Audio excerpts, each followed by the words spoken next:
Kamal, it was the bombshell announcement from Nigel Farage we'd been waiting for all day. He's going to stand, he's going to become leader of the Reform Party, and he's going to fight the seat of Clacton. And he's going to stay in place, he says, for 5 years. So he's chosen to save Britain over fighting for Trump in America.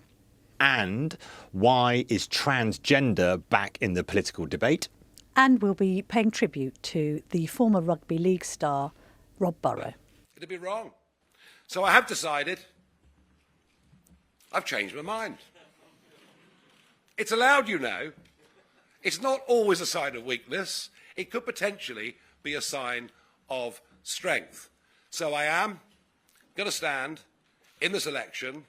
I'll be launching my candidacy at midday tomorrow in the Essex seaside town of Clacton. So midday tomorrow, Clacton, at the end of the pier. But perhaps more important than that, I've made a far bigger decision than that, which is, and I've talked to Richard, and he is happy about it. Oh, of course, you'll write your pieces about how badly we're all getting on, because that's journalism for you. Actually, I regret to say we're getting on quite well. But Richard is more than happy for me to put my head and shoulders firmly over the parapet and take the flak. So I'm coming back as leader of Reform UK, but not just for this election campaign. I'm coming back for the next 5 years. Well, Kamal. It's a moment, Camilla, absolutely a moment. Rumours swirling all day. Then suddenly Nigel Farage earlier today said he's going to announce an emergency with an emergency statement at 4 o'clock. We've just listened to that and watched it. And what are the main things he said? The main things he said is that he's not only going to take on the leadership of reform, so this is effectively a coup, really, Kamal. I've got people already briefing me, no, this was all Richard Tice's idea. I think the jury remains out on that. I think Nigel Farage has realised last week that he's made a catastrophic error in backing out of this election, prioritising his alliances with Trump rather than with the electorate here. He's had a change of heart, so he's not only taking over as Reform leader, he's also going to stand in Clacton.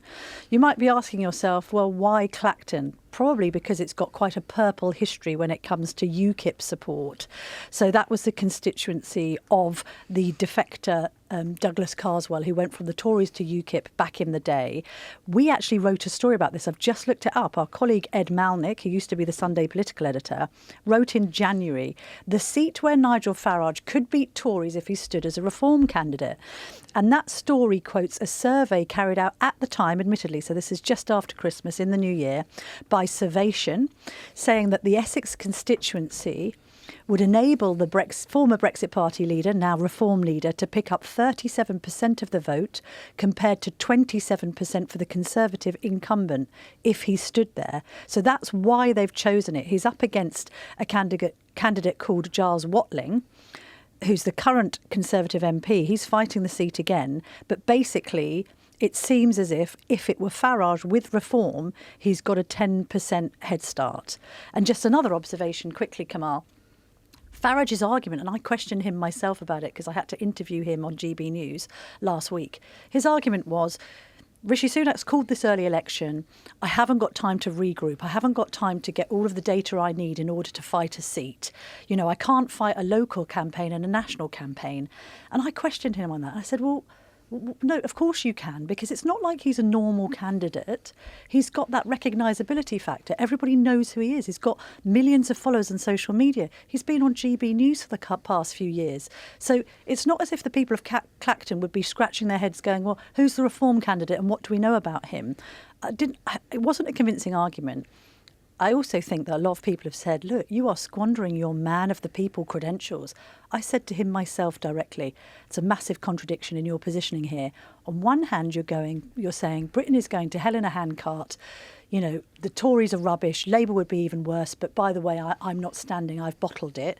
He was accused of being frit. Clearly, he's had a period of reflection, realised he's about to squander all of that man of the people credentials that he's built up over the course of this extraordinary political career of 30 years. And he's decided the time is now to strike. And it comes after reporting in the Sunday Times at the weekend about how he thinks he can reunite the right. He couldn't do that unless he stood for Parliament and won a seat. So, question for the Conservatives, how do they respond? One of Sunak's major reasons, we've discussed this a few times, for going for an early election was to catch Reform still doing up their shoelaces. And so it proved. So for the first couple of weeks, you wrote at the weekend, he'd had a better campaign than many imagined because whoever Richard Tice is, he's no Nigel Farage, and he just doesn't get the cut through that Nigel Farage can get. And also Farage's honorary president wasn't really much of a role. And there's a lot of complaint from people like Alistair Campbell, so certainly, of course, on the Labour ticket, but people saying, why was Farage being given so much airtime? And of course, the broadcasters have some rules about who they're giving airtime. So there could have been some limits to the amount of work Farage could have done in broadcasters. So Sunak's gamble, one plank of Sunak's gamble has gone. The other plank, of course, was that Labour were also going to be a bit behind. So this announcement must send a chill through central office for the Conservatives because their big worry is that they get eaten on two sides. They get eaten by people floating to Labour or to the Liberal Democrats on their one side, on one flank, and on the other flank, Reform really starts to make inroads into their seats. And now, much more likely is the possibility of real collapse for the Conservatives. Nigel Farage has said, and Richard Tice, who was the warm-up man for Nigel Farage, and I think that's always been slightly his role, said that this would now be an immigration election. I must admit, Farage, you're absolutely right. He is a proven campaigner. Philip Johnson wrote a piece just after the local elections about Nigel Farage, our colleague here at the Telegraph, the columnist, and he said it was the bland leading the bland. And Farage is right about gingering up the campaign. I must admit, and looking through some of the candidates that Reform have had to already say are not standing for them, the whiff of cordite around this election now, around the issue of immigration. Tony Mack is the present candidate in Clacton. He has been criticised for comments about Muslims, and I'm doing open quotes there, as if Muslims are a lump of people who all think one thing. The tone of the debate, it'll be interesting. How much does Farage think about if this is an immigration election and some Reform candidates have been talking about too many minorities and too many immigrants, there's got to be a fear. Either there's a lurch away from the right in totality, and this actually helps Labour because people say, well, if that's the kind of right that is coming here, I don't want any part of it, particularly if Sunak tries to bend right. Or we have a campaign which will make many people feel very, very worried, which becomes a battle over how many foreigners do we let into this country. Two responses to that. First of all, where does Sunak pivot from here? Because does he try to outright Nigel Farage? That's really hard. So does he then pivot to the moderate middle and say, come on, I know he's a great campaigner. This bloke can't govern. Look at the people he's got around him. Reform aren't ready. As you say, they've had a problem with their candidate selection already. They've now got to table 630 candidates by Thursday. That's why Nigel Farage has timed this for now, by the way, because the deadline, I think, is the end of play on Thursday or Friday morning. That's a problem. You know, these people aren't professional. Trust me, I've been Prime Minister. I handled furlough during a pandemic. You're safer with me than Starmer or indeed Farage. Having said that, that appeal that we've just listened to isn't just an appeal to the righties. No, it massively reminded me of the Brexit campaign. It's an appeal to the red wall. He actually referenced people. You know, he talked about plumbers, I think, and electricians and white van men. He's saying he's trying to appeal to people of all political hues who agree on the following statements. Britain is broken and it needs to be fixed. Okay, so that's a cross-class, cross-party, cross-ideology, cross-generational, very, very, I hate to use this phrase, we keep on using it, retail offering, but that's what it is. It's consumerism. Some people might call it populism. That it's an unashamed, come with me because this lot don't know what they're doing. Successive governments have failed you. They failed you on the NHS. They failed you on immigration. They failed you on housing. They failed you on the economy. Britain's not been growing enough. Come with me and I'll bring... It's a little bit reminiscent, funny enough, William Hague back in the day, common sense revolution, come with me and I'll give you back your country. Let's see if that works. The dynamic between him and Richard Tice, intriguing. There's tension there, clearly. And maybe Richard Tice gets credit for taking one for the team. Moving forward, if I was in CCHQ now, I would be tearing my hair out. We've seen the internal polling in this newspaper, which is just representative of that group of people on the right, from both moderate to the Reform report supporting. We've found that among our readership, those who voted for Conservative in 2019, 28% say that they won't vote Conservative again, and that number is split between half wanting to vote for Reform and half saying don't know.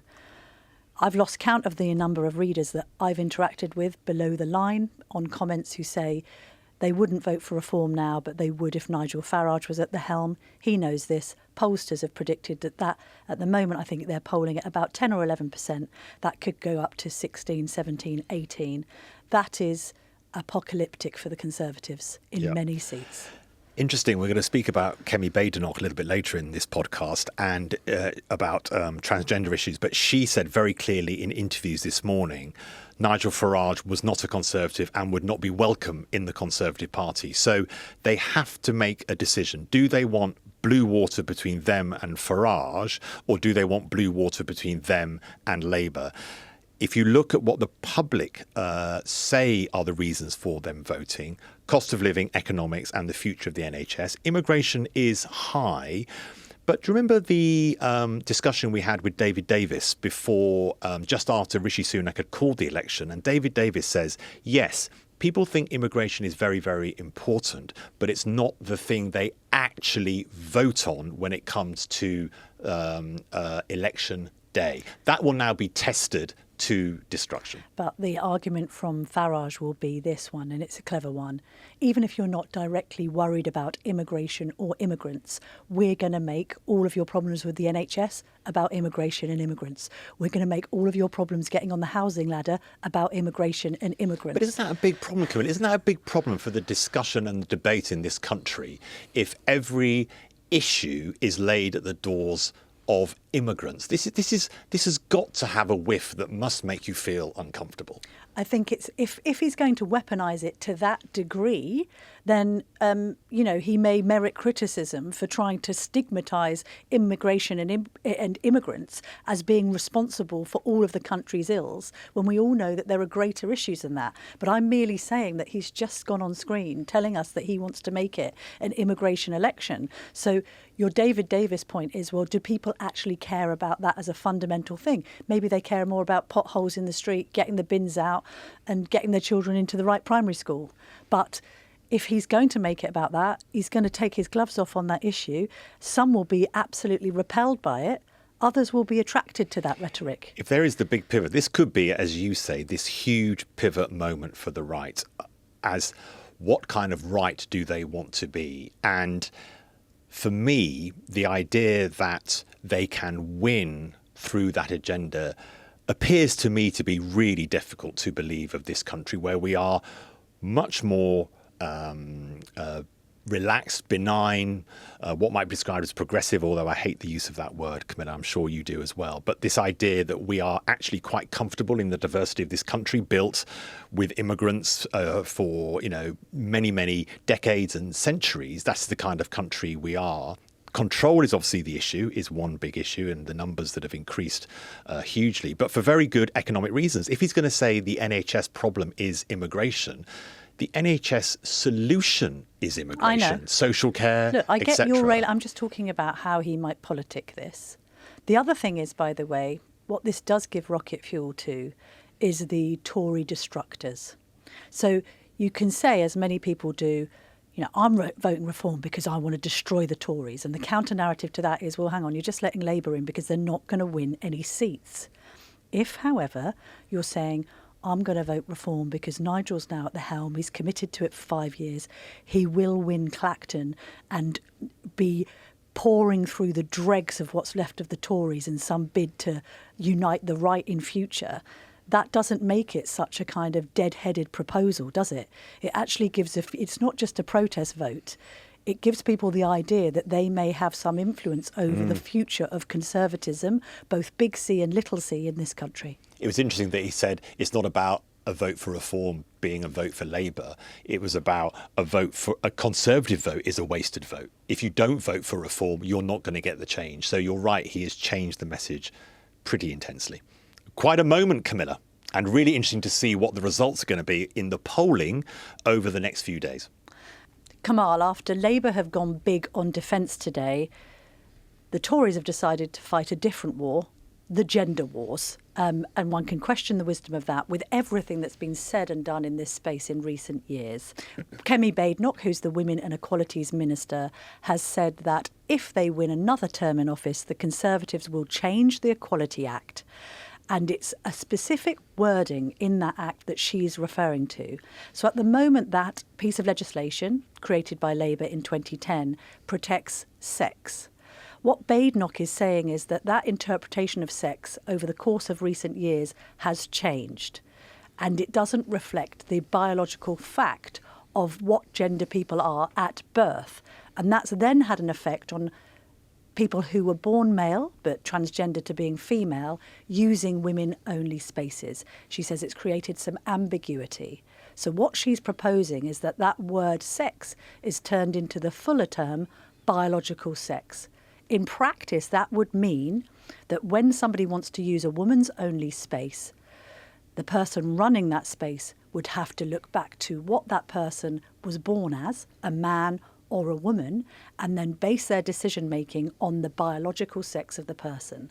This would then, she claims, mean that you could not have lawsuits, issues of cancellation, hugely incendiary debates about the use of women-only spaces. And indeed, of course, it would have wider ramifications when it comes to the guidance issued on toilets, on sport, on any other avenue of public life. This was Kemi Badenoch today being questioned by Michelle Hussein on BBC Radio 4's Today programme. The intentions in the law are being misinterpreted just because of changes, social changes. And what we are trying to do is re-emphasise that sex in the law means biological sex. It always has done, but there's been a lot of misinterpretation, and we are adding that clarification so that the law is clearer. OK, so then in the context or circumstances of a women's refuge or a rape crisis centre, as you put out, or a women's prison, is the only relevant paperwork an original birth certificate?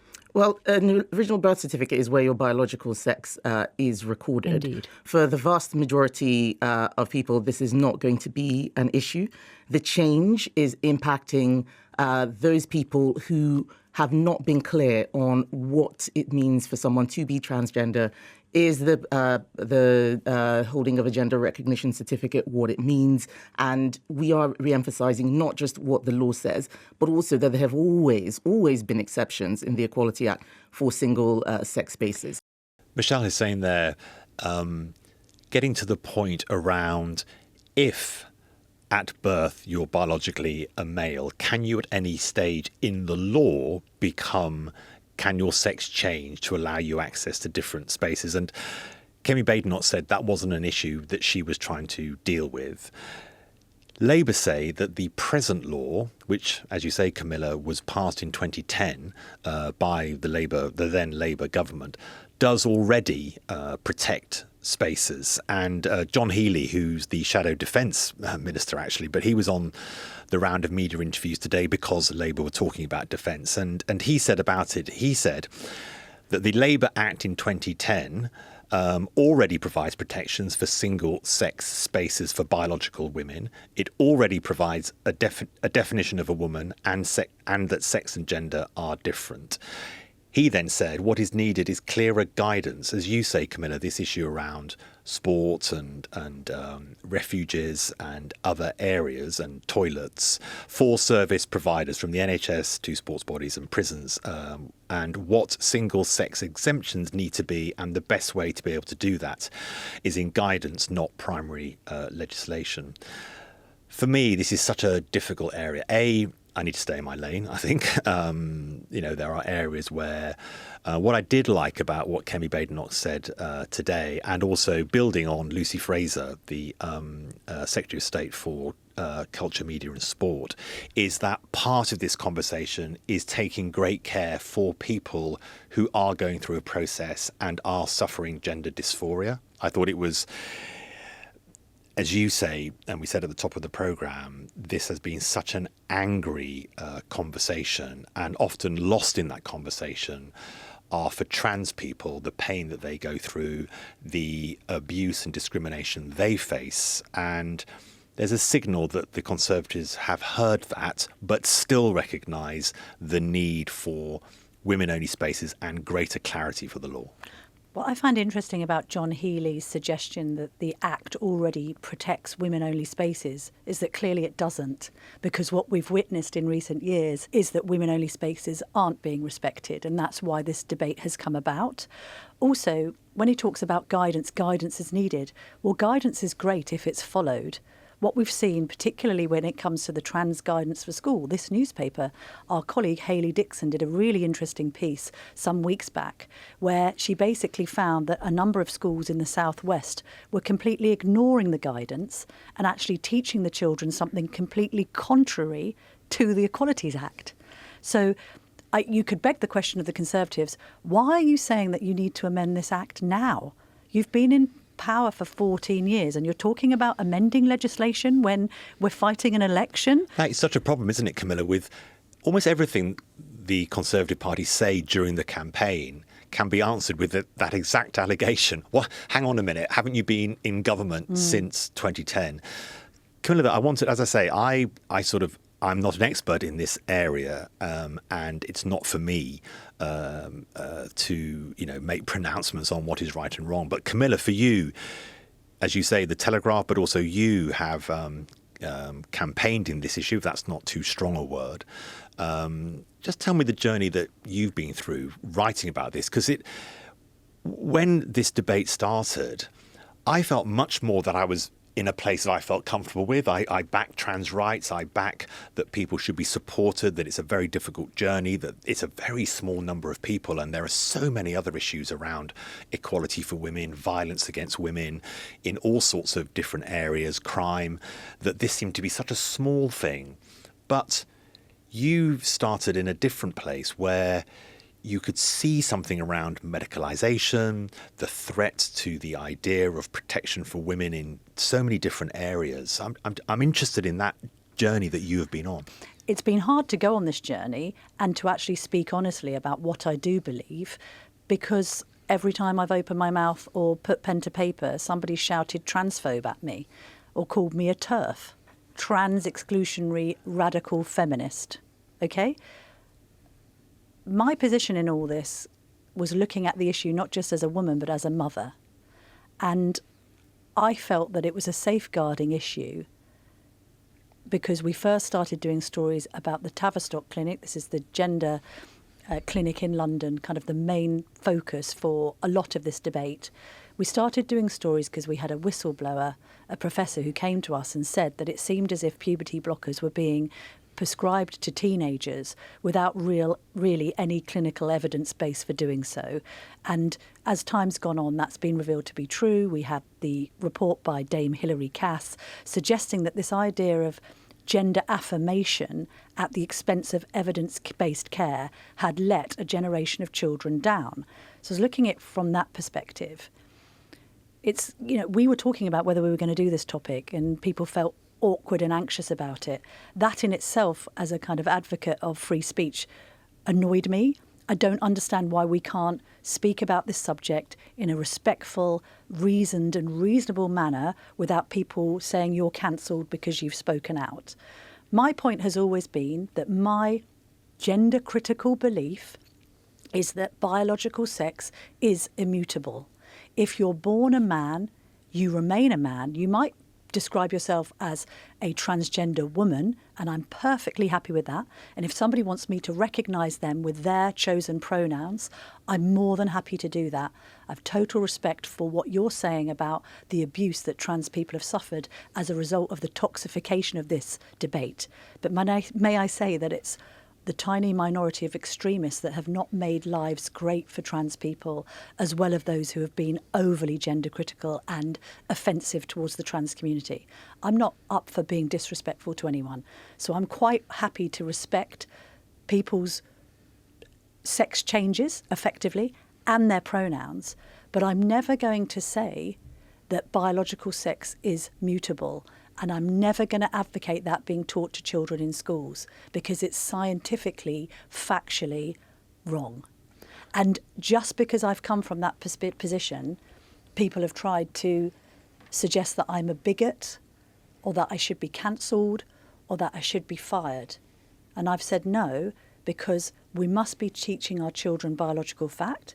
Of course, we must also be discussing gender fluidity, homosexuality, transgenderism, but I think if you don't have a clinical evidence base for what you're teaching children and what you're telling children in a clinic, then you are on really shaky ground. If you're saying, if a child presents and they think that they're born into the wrong body and that they're male but they want to be female, I really want hours spent with that child in counselling, mental health treatment, to see whether they are absolutely certain that they want to change gender. And we can't have more situations like Kira Bell, who's the girl who went to the Tavistock. She changed gender, she had a mastectomy, she has lived to bitterly regret it and wishes she could reverse that decision. Also, I'm sorry, but the statistics bear out, and there is an organisation called Transgender Trend, that this suddenly... We had a situation with the Tavistock in years gone by, I think pre-2010, where they saw maybe a couple of hundred of gender-confused children, largely male actually, not female. The next thing we know, because of this campaign for gender affirmation, social media then fuels what I think has been a trend in people, young people identifying as a different gender. If that happens, you absolutely have to hold the medical professionals looking at this objectively, one hopes, to account, to recognise that something's happening. And the immediate answer shouldn't be medicalisation. It shouldn't be, well, because Stonewall and Mermaid say that you're a transphobe if you don't look at the issue precisely from the patient's perspective, that you must. I mean, these are children. Children are often really, really confused. I also found the argument from a lot of the LGB groups that I was dealing with at the time of writing the stories, that they were afraid that children who were homosexual, lesbians and gays in schools, were afraid to discuss their sexuality, and so instead sort of saying that they were transgender when really what they were was gay. I think you're right, Camilla. The political argument about this has so often not been helpful. This idea of this row as if it's simply a campaigning issue, as you say, has not been helpful. It's about rights, but it's about rights of lots of different groups, and often those rights are in conflict. The key point, though, is the medicalisation of this and controls over that medicalisation. And that's the important bit that obviously Kemi Badenoch is stepping into here and about safe spaces. But the fact that we are still having this conversation, the Conservative Party are still saying there needs to be changes.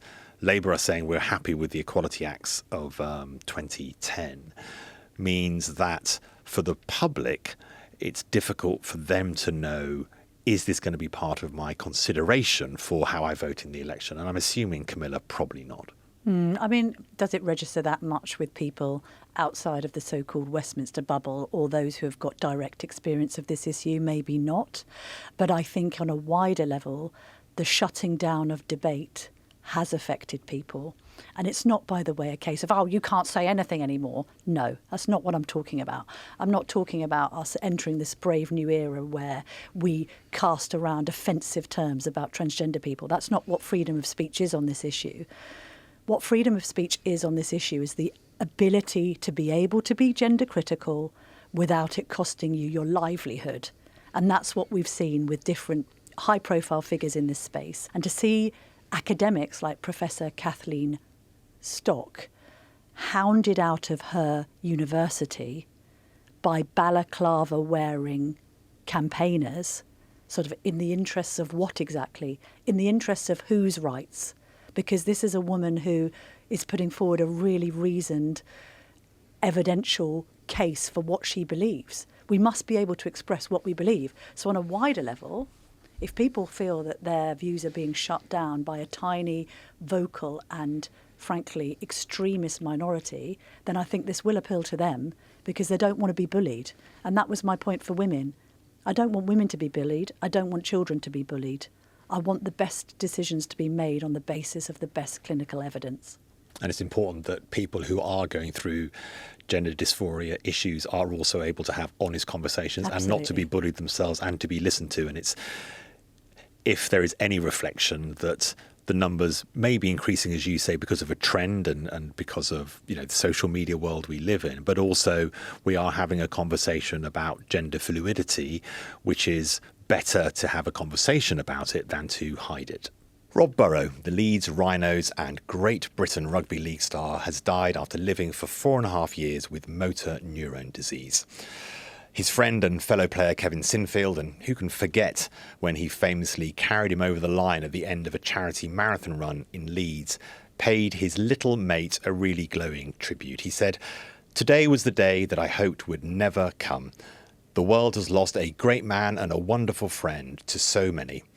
You fought so bravely until the end and became a beacon of hope and inspiration, not only for the MND community, but for all those who saw and heard your story." I think the story of those two men's friendship has been so touching. It's really sort of warmed the cockles of the British public to just see their love for one another, because we often hear a lot about female friendships, but just the bond between those two players, who I believe always sat next to each other in the Leeds Rhino dressing room, literally for 2 decades. So very, very close. So it's as much a story about MND as it is about just the support behind Rob Burrow as he was going through this extraordinary battle in his life after such an illustrious sporting career at the same club. I mean, we went to Leeds University. He was an absolute legend in Leeds. Let's bring in another legend, Telegraph legend, Chris Lancaster, who is our puzzles editor. Chris, you're a special person because the number of people that say to me about the Telegraph, yeah, I often just get it for the puzzles. We're like, well, OK, that's great. Chris, you compile them all, but also you've been touched personally by this story because you're also an MND sufferer. What impact has Rob Burrows and indeed Kevin Sinfield had on understanding and awareness of this condition for you? I think it's had a huge impact. Prior to my diagnosis, which was just before Christmas last year, all that I really knew about MND was what I'd seen on TV. I knew that Stephen Hawking had obviously had it for many years.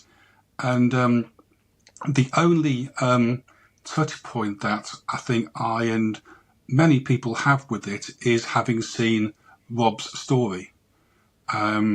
It's an illness that is very hard to fathom. It's something that is completely incurable. It's always terminal. And there's virtually no treatment for it. And having Rob and Kevin and what they've done for the raising awareness is fantastic, really. It means that if you tell someone you've got MND, then there's a good chance they'll know what they're talking about, what you're talking about, whereas previously people just had no idea at all, largely.